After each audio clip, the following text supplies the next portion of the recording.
안녕하십니까? 2011학년도 9월 고1 전국연합학력평가 언어영역 듣기평가 안내방송입니다. 잠시 후 2011학년도 9월 고1 전국연합학력평가 1교시 언어영역 듣기평가 방송을 시작하겠습니다. 수험생 여러분은 편안한 마음으로 방송에 귀를 기울여 주시고 감독 선생님께서는 스피커의 음량을 알맞게 조절해 주십시오. 수험생 여러분은 답안을 작성하기 전에 반드시 답안지 왼쪽 해당란에 성명, 수험번호를 정확하게 기입하고 표기하였는지 확인하시기 바랍니다. 듣기평가 문제는 1번부터 5번까지입니다. 방송을 잘 듣고 문제지에 있는 5개의 답지 중에서 맞는 답 하나만 골라 답안지에 해당란에 바르게 표기하십시오.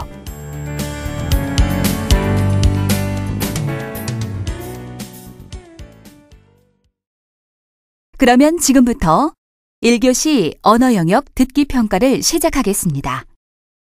1번부터 5번까지는 듣고 답하는 문제입니다. 방송을 잘 듣고 답을 하기 바랍니다. 듣는 내용은 한 번만 방송됩니다. 1번. 이제 한 편의 이야기를 들려드립니다. 잘 듣고 물음에 답하십시오. 남아프리카의 한 부족에서는 범죄 행위가 좀처럼 일어나지 않는다고 합니다. 어쩌다가 그런 일이 일어난다 해도 그들은 상당히 흥미로운 의식을 통해 죄를 지은 사람을 계도한다는군요. 우선 죄를 지은 부족원을 마을 한가운데에 세운 다음 모든 부족원들이 주변을 에워쌉니다. 그리고 차례로 돌아가면서 그 사람이 그동안 베풀었던 선행을 하나씩 말한답니다. 그에 대한 불만이나 그의 잘못된 행동에 대한 비판은 한마디도 하지 않고 말입니다. 잘못을 저지른 사람의 좋은 면을 부족원 모두가 찾아내어 칭찬할 수 있을 때까지 이 의식은 계속된다고 합니다. 그리고 그 사람의 칭찬거리를 부족원 전체가 다 찾아내면 즐거운 축제가 벌어집니다. 이를 통해 잘못을 저지른 사람은 다시 부족의 일원으로 환영받으며 되돌아오게 됩니다.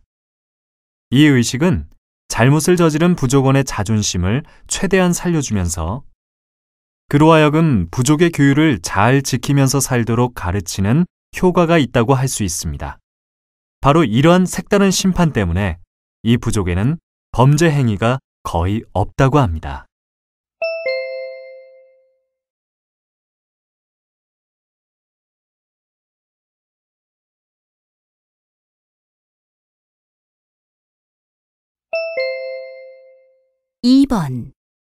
이번에는 두 학생의 대화를 들려드립니다. 잘 듣고 물음에 답하십시오. 이것 좀 봐봐. 굵기가 서로 다른 막대 모양으로 된 것은 바코드인지 알겠는데 이 옆에 있는 격자 무늬의 네모는 처음 보는데 뭔지 아니? 글쎄, 이건 QR코드라고 하는 것 같던데 자세한 것은 나도 잘 모르겠어. 그래? 그럼 우리 인터넷에서 같이 찾아볼까? 그럴까? 여기 있다. QR코드는 바코드가 한 단계 발전된 형태라고 해. 바코드 밑에 숫자들에는 상품의 가격, 생산 시기 같은 정보가 담겨 있는데 그런데 QR코드는 숫자가 없잖아. 맞아. QR코드는 숫자가 아닌 격자 무늬의 네모에 정보를 저장한대. 그런데 작은 크기로도 바코드보다 훨씬 많은 정보를 저장할 수 있어. 그래서 상품을 생산한 회사의 주소, 상품에 대한 홍보 동영상 등 수많은 정보를 저장할 수 있다고 나와 있어. 와, 정말이네. 나도 하나 찾았어. QR코드는 코드의 일부가 더러워지거나 손상되어도 데이터를 읽을 수 있는 장점이 있다고 하네. 바코드에 비해 장점이 많은걸?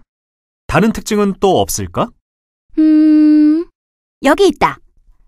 바코드는 판독기를 막대와 수직으로 대야만 정보를 읽을 수 있어서 여러 번 시도해야 하는 경우도 생기지만 QR코드는 어느 방향에서 되어도 정보를 읽을 수 있다고 나와 있어. 그런데 그 이유는 없네. 그건 내가 찾았어. QR코드에 보면 세 군데 모서리에 큰 네모가 있지? 그 네모를 위치 판독 패턴이라고 하는데 그것 때문에 어느 방향에서도 정보를 읽을 수 있대.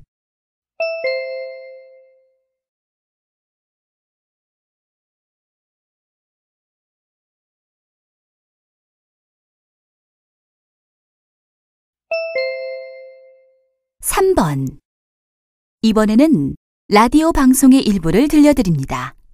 잘 듣고 물음에 답하십시오. 비가 오는 날에는 왠지 평소보다 기분이 울적해지는 사람들이 있죠. 비가 오는 날 신체에 변화가 생기는 원인은 세로토닌과 멜라토닌이라는 호르몬과 관련이 있습니다. 세로토닌은 잡념이나 불안감을 줄여 상쾌하고 평온한 기분을 갖게 해주며 집중력과 기억력을 향상시켜줍니다. 게다가 감각에도 영향을 줘 진통 효과를 보이기도 하죠. 따라서 세로토닌이 부족해지면 평정심을 잃고 쉽게 화를 내거나 우울해지기도 합니다. 한편 멜라토닌은 인체에서 분비되는 천연 수면제라고도 알려져 있는 것으로 하루 주기의 생체 리듬을 담당하는 호르몬입니다. 즉, 밤이 되면 멜라토닌이 분비되고 수면 욕구가 생겨 잠이 오게 되는 거죠. 세로토닌은 햇빛을 받을 때, 멜라토닌은 빛의 양이 적을수록 분비가 촉진됩니다. 햇빛을 받으면 기분이 상쾌해지고 마음이 차분해지며 낮에 활발히 활동할 수 있는 이유도 세로토닌의 분비량이 많아지기 때문입니다. 반면 밤이 되면 이 세로토닌의 분비량이 줄어들기 때문에 우울함, 불안감 등이 나타나게 되는 것입니다. 이런 현상을 보면 비가 오는 날의 신체 변화 이유를 쉽게 이해할 수 있겠죠?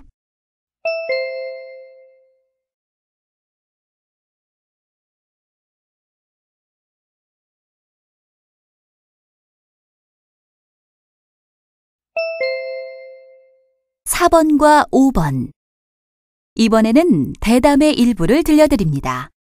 잘 듣고 4번과 5번의 두 물음에 답하십시오.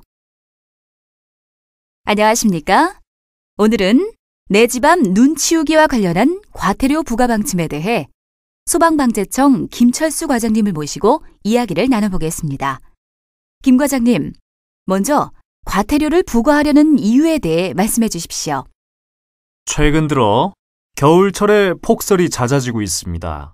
예전과 달리 요즘은 눈이 얼어붙어 빙판길이 되어도 눈을 치우지 않는 경우가 많습니다.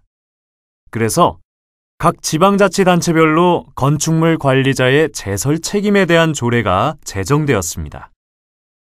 그런데 사람들이 잘 알지도 못하고 강제 조항이 없기 때문에 제대로 시행되지 않는 면이 있어서 과태료를 부과하여 사람들에게 경각심을 높이려는 것입니다. 네, 그렇군요. 그런데 과태료를 부과하는 것에 대해 처벌 위주의 행정 편의주의 발상이라는 비판의 소리가 높습니다. 이에 대해 어떻게 생각하십니까? 당연히 해야 할 일을 하지 않았다고 과태료를 물리는 것이 바람직하지는 않다고 생각합니다. 눈이 내렸을 때 자기 집 앞 눈을 치우는 것은 마땅히 해야 할 일입니다. 또 예전에는 누구나 그렇게 했었고요. 그런데 최근에는 눈이 와도 치워야 한다는 생각을 가진 사람들이 많지 않아서 사회적 문제가 되는 것 또한 사실입니다. 그래서 과태료를 부과하여 내 집 앞 눈 치우기에 대해 여러 사람들에게 관심을 갖게 하고자 하는 것입니다. 그렇군요. 이 제도를 정착시키기 위해 중요한 것은 무엇이라고 생각하십니까? 눈이 내렸을 경우 관공서, 학교, 회사 등에서 출근 시간을 늦추는 등 사회적 합의가 필요하다고 생각합니다. 그리고 무엇보다 중요한 것은 내 집 앞에 눈을 치우는 것이 당연한 일이라는 것을 모든 국민이 공감하는 것입니다. 지금까지 김철수 과장님을 모시고 내 집 앞 눈 치우기와 관련된 이야기를 나누어 보았습니다. 과태료가 무서워서라기보다는 국민이 해야 할 당연한 일이라는 인식을 가지고 내 집 앞에 쌓인 눈을 치워야 하겠습니다. 또 처벌을 강화함으로써 문제를 해결하려는 인식보다 계도와 홍보, 그리고 긍정적인 보상으로 문제를 해결할 수 있는 방안을 고려하는 것도 좋을 듯합니다.